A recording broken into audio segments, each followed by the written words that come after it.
pagi anak-anak. Bagaimana kabar kalian?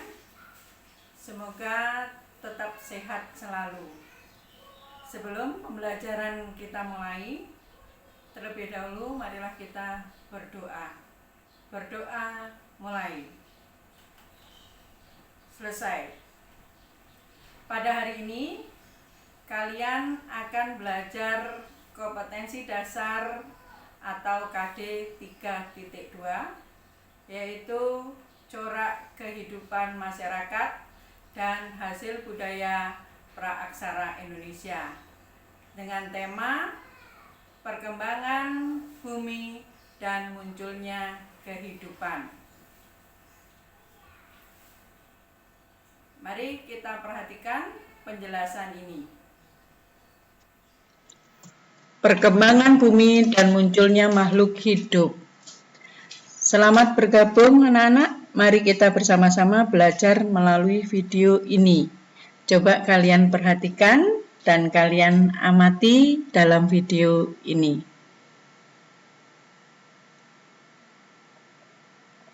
Asal-usul bumi dan makhluk hidup. Bagaimanakah proses terbentuknya alam semesta pertama kali? Para ilmuwan meyakini bahwa terbentuknya alam semesta termasuk bumi berawal dari peristiwa Big Bang. Ledakan dahsyat atau dentuman besar sekitar 13,7 miliar tahun lalu. Ledakan tunggal ini melontarkan materi dalam jumlah sangat besar ke segala penjuru alam semesta. Pada awalnya, bumi berbentuk gumpalan gas panas yang terus-menerus berputar. Selanjutnya, keadaan bumi semakin mendingin dan akhirnya berbentuk seperti bola padat. Proses tersebut berjalan cukup panjang, berevolusi, kurang lebih 2,5 miliar tahun hingga mencapai keadaan seperti sekarang. Menurut teori geologi, yaitu ilmu pengetahuan yang mempelajari tentang pembentukan bumi, secara keseluruhan, proses perkembangan bumi dibagi menjadi 4 tahapan masa. 1. Masa Archeozoikum, 2. Masa Paleozoikum, 3. Masa Mesozoikum, 4. Masa Neozoikum. Masa Archeozoikum. Masa ini adalah masa tertua yang diperkirakan terjadi 2,5 miliar tahun. Pada masa ini, keadaan bumi masih labil, menyerupai gumpalan bola gas, dan kulit bumi masih dalam proses pembentukan. Selain itu, belum ada tanda-tanda kehidupan. Hal ini karena temperatur bumi memang masih tinggi, sehingga tidak memungkinkan adanya makhluk hidup. Masa Paleozoikum.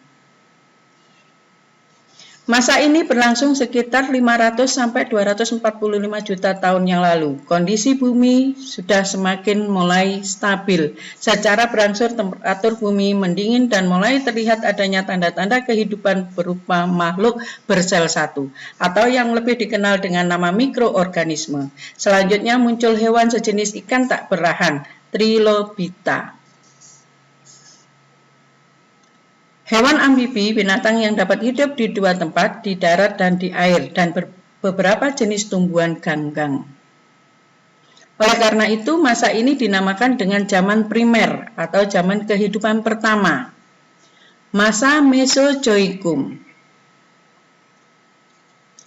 Masa yang disebut juga zaman sekunder, zaman kehidupan kedua, diperkirakan berlangsung sekitar 245 sampai 265 juta tahun yang lalu.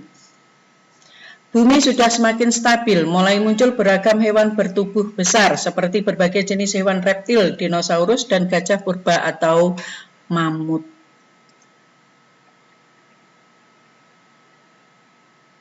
Menjelang berakhirnya masa ini, mulai muncul berbagai jenis burung dan binatang menyusui. Masa Mesozoikum juga dikenal sebagai zaman reptil. Dinosaurus menjadi penguasa hampir sepanjang masa ini.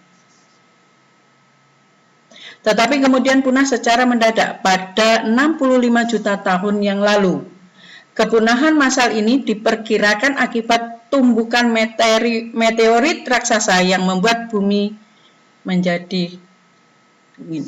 Pada akhir masa ini mulai muncul kehidupan. Masa Neozoikum.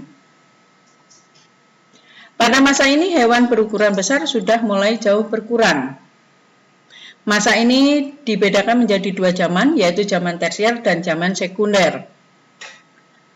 Zaman tersier. Zaman ini berlangsung sekitar 60 juta tahun yang lalu. Hal terpenting pada zaman ini adalah munculnya jenis primata seperti kera. Zaman kuarter. Zaman ini dibagi ke dalam dua kala, yaitu kala Pleistosen dan kala Holosen. Pada kala Pleistosen diperkirakan manusia purba mulai muncul.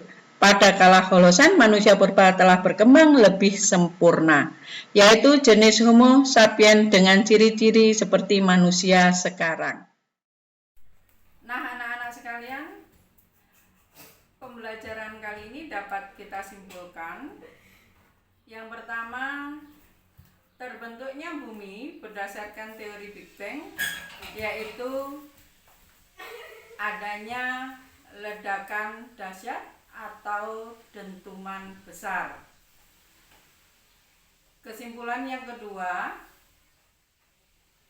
dalam ilmu geologi, perkembangan bumi dan munculnya makhluk hidup ini dibedakan menjadi 4 masa. Masa yang pertama adalah Archeozoikum, kemudian masa Paleozoikum, yang ketiga masa Mesozoikum, dan yang keempat masa Neozoikum. Demikian anak-anak pembelajaran hari ini. Pembelajaran akan kita lanjutkan pada pertemuan yang akan datang pada KD yang sama dengan materi terbentuknya Kepulauan Indonesia. Ibu akhiri sampai di sini. Kurang lebihnya Ibu mohon maaf dan tetap semangat dalam belajar. Sekian, terima kasih. Selamat pagi.